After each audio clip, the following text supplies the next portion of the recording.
안녕하세요, 슈드맨입니다. 오늘은 새로 출시된 초고배당 ETF를 하나 소개하고자 합니다. 티커명은 QQQY고요. 나스닥을 기반으로 풋옵션 거래하는 초고배당 ETF입니다.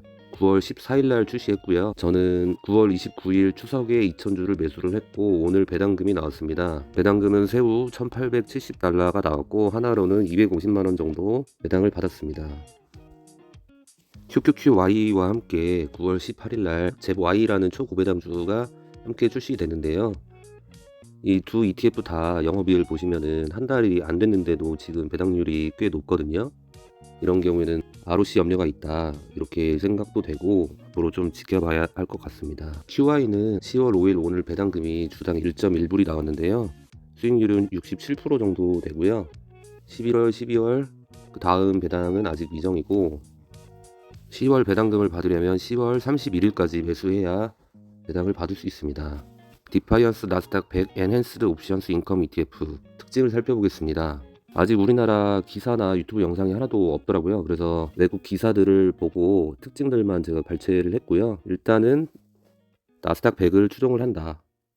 그리고 QQQ를 직접 매수해서 거래를 하는 게 아니라 담보 제공으로 미국 국채를 80% 보유하고 나머지 자금으로 옵션 거래를 한다. 이 부분은 테슬리랑 똑같은 것 같고요.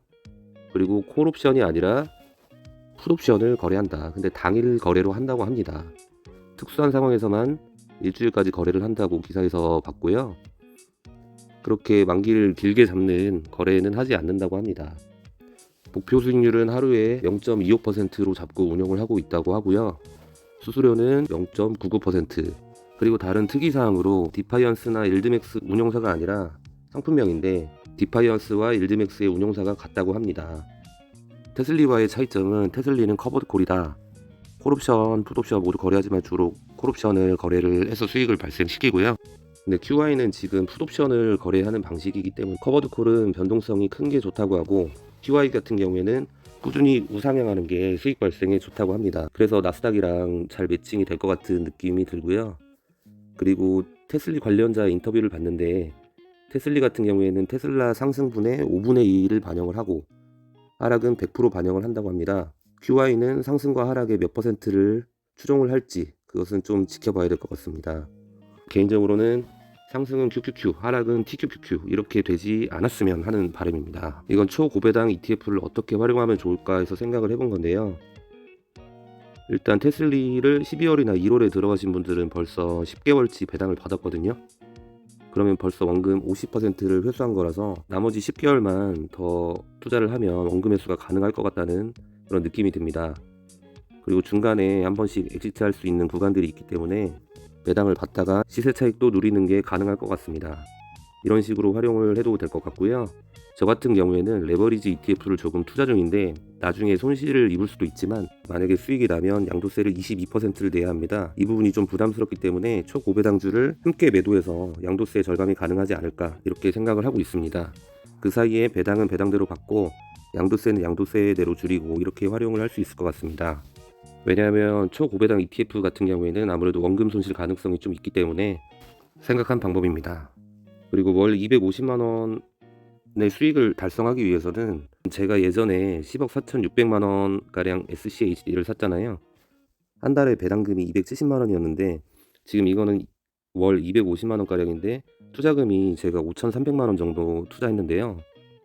가성비가 좋은 투자라고 이렇게 생각이 됩니다. 그렇다고 당연히 QY가 배당도 주가도 꾸준히 우상향한다 이렇게 말씀드리긴 힘들 것 같고요.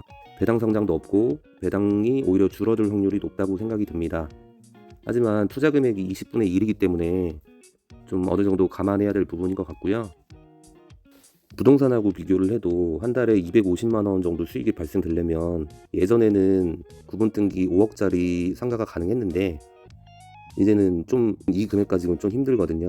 그리고 1층 같은 경우에는 프리미엄이 원래 더 있어가지고 5억으로는 안 되고 예전에도 6, 7억 정도 들었기 때문에 지금도 최소 7억 이상은 줘야 되지 않을까. 수도권은 좀 더 줘야 하지 않을까 이런 생각이 듭니다. 그리고 저는 배당금을 재투자할 생각을 하고 있지 않지만 매월 5일날 QY 배당금을 받아서 배당금을 또 투자하고 18일날 테슬리 배당금을 받아서 투자하고 이런 식으로 투자를 계속 반복해 나가는 방법도 있을 것 같습니다. 그리고 이거는 다른 커버드 콜인데요. QYLD 차트를 가져와 봤어요. 분배율은 제가 알기로는 한 17% 되는 걸로 알고 있고, 위에는 프라이스 리턴이고 아래는 토탈 리턴인데, 토탈 리턴으로 보면 2배 이상 수익이 났다. 그래서 고배당주라 하더라도 꼭 원금 손실이 있는 건 아니다. 장기 투자하면은 충분히 원금을 회수할 수 있다. 이런 생각이 듭니다. 근데 이건 아무래도 배당률이 10%이기 때문에 원금 회수가 가능한 부분이었을 수도 있고요. QI나 테슬리는 배당률이 훨씬 더 높기 때문에 이 정도까지 퍼포먼스는 힘들지 않을까 이런 생각도 하고 있습니다. 그리고 번외로 루머 2가지를 가져와 갔는데요.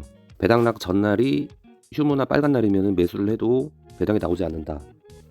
그 이유는 한국장이 열리지 않기 때문에 거래장부에 기록해줄 직원이 출근을 하지 않아서 배당이 안 나온다. 이런 말들이 있었어요. 근데 제가 9월 29일 날 추석 때 매수를 했거든요. 휴일 날. 근데 배당이 오늘 정상적으로 잘 나왔고요. 그래서 이거는 사실이 아니다.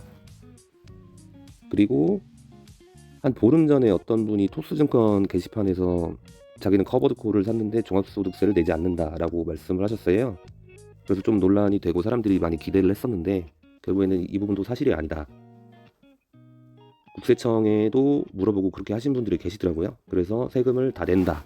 이것도 거짓이다. 이렇게 알면은 되실 것 같습니다. 그리고 조금 전에 일드맥스 상품의 10월 배당이 나왔는데요. 테슬리 같은 경우에는 지난달도 줄었는데 이번 달에 또 줄어들었더라고요.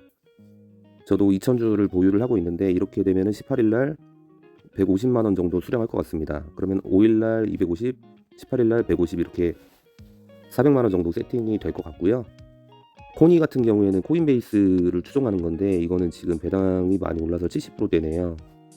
일드맥스 상품의 10월 배당을 받으려면은 영상을 올리는 지금 10월 5일 장 마감 전까지 매수하면은 배당이 18일 날 받을 수 있습니다. 하지만 세상에 영원한 것이 없고 공짜도 없다라는 말이 있는데요. 그래서 저도 이 초고배당주와 레버리지 ETF를 유동적으로 운영할 생각입니다. 그리고 여기 보시는 것처럼 저는 투자 권유나 상품을 추천하는 것이 아니고 투자의 손실은 여러분께 있으니 신중히 결정해서 투자하시길 바랍니다. 그리고 최근에 SCHD 주가가 많이 하락을 하고 있는 상태인데요. 저는 미리 환전을 해놓지 않았기 때문에 아무래도 타이밍을 좀 더 기다려야 될 것 같고 이렇게 배당을 받으면서 좀 여유롭게 기다려 보도록 하겠습니다. 시청해 주셔서 감사합니다. 안녕히 계세요.